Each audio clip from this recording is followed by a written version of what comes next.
हाँ मारे यार ये है तो जगह मतलब वैसी देवाने थोड़ी तकलीफ पड़ जाती है, जगह पूरी आवी दी जानी है यार। ये जगह हाँ जगह तो बढ़िया है हाँ। पण कतरा केरे जाओ। अरे यार पहल क्या काड़ा में एने 10 लाख रुपया कह जाता है, क्या 20 लाख रुपया कह देखो खरी करे 20 लाख रुपया। 20 से नहीं आलो पण 18 हुदू तमे 18 लाख आलो। 18 लाख आलो के हाँ। वाले फाइनल 18 लाख तो 18 लाख सही है, कई बात नहीं। पण मारते नहीं साहब ने एक बीजो पाइए।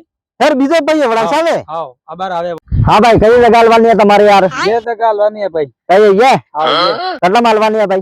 ये हलवानी है अपने 40 में 40 लाख। 40 लाख। हाँ अरे हाँ बढ़िया, थोड़ी जगह यार कम लागे वो नहीं लगती हमें। ना पानी नानी पीवल से जो यार पानी तो ये हाथ से बात है पण थोड़ा बीजा कम है वो लगी रहती हमें। तो तमे कतरा आलो। मो जेवा तेवा आलो 35 लाख रुपया आलो तब। और ठीक है ते डन 35 लाख। हाँ डन। ते थराय सो कि मैं कभी 20 लाख माल दी थी घड़ा गोला 40 लाख माल है। ते थराय सो कि 20 लाख में जमीन 40 लाख माल वेसी नहीं क्यों ओ फेर मराना।